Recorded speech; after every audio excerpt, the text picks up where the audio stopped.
哇！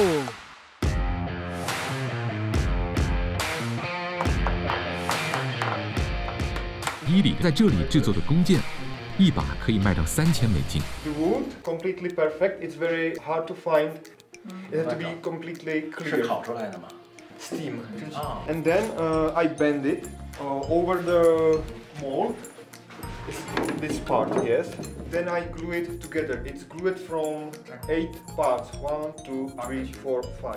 Sinew have to be smashed by hammer. Have to be combed into Yes, the yes. individual fibers. And actually, for one bow, I need a lot of more sinew because there is like a lot of layers. 那东西啊，是我们买来炖着吃的，但是他把它晾干了，砸碎，把它的纤维一点一点的粘在木头上。他一个月可以做几张这样的？ Actually, one bow takes 1 year. Sometimes it's like a shorter, like a 9 months. It's like a birth of the baby. 就像怀孩子一样。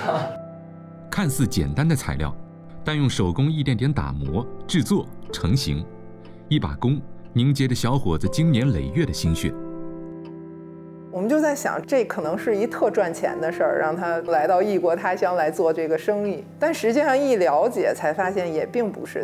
那通常什么样的人会买这些弓Mostly America, Europa, Europe. 那像这样的，how much like this？ $3,000 US. 而让270意外的是，这里没有一把成品弓，而伊里也没有一把属于自己的传统弓。I still don't have a time to make a bow for myself. 还是你把你的弓卖了？ Yes, sometimes money needed, and I use like a modern bow for training. 为什么喜欢做弓呢？ I like the shooting bow from my childhood. I watch movies about American Indians and I read books. 大家 American movie。 This one against bow. 用左轮手枪打弓的时候。对，条件确实不怎么样。我就想起我小时候，我为了捣鼓摩托车，那应该是5、6年级，就在村子里用15块钱1个月租了一个房子，就在那里面捣鼓摩托车。冷，冬天冷，夏天热，反正我也不回家，啊，到点该去上课去上课，然后饿得不行了就回家吃顿饭，然后就坐在那里不出来。也是，人这一辈子一定要做一件自己喜欢做的事儿。每一把弓做完，伊里都要反复的测试和调整。为此，他有固定的练习靶场。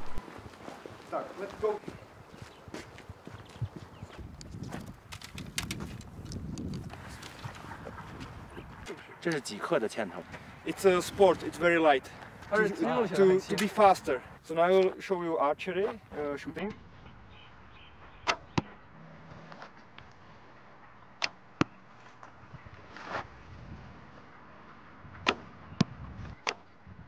Doing like that.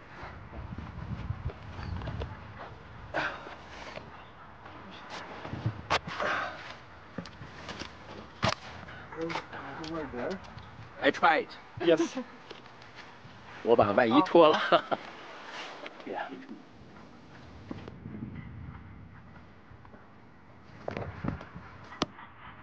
哇！因为270关于弓箭的了解可不仅限于看电影，在旅行小院，射箭也是270的日常。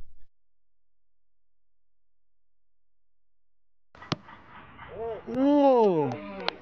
哎，你跟他说一个是蒙的。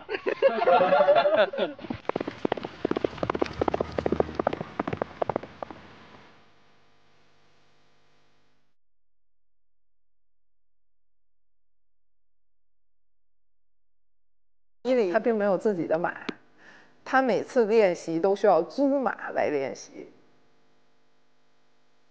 虽然没有游牧民族的这种血脉，但是这种游牧民族的这颗自由的心让他留在了这儿。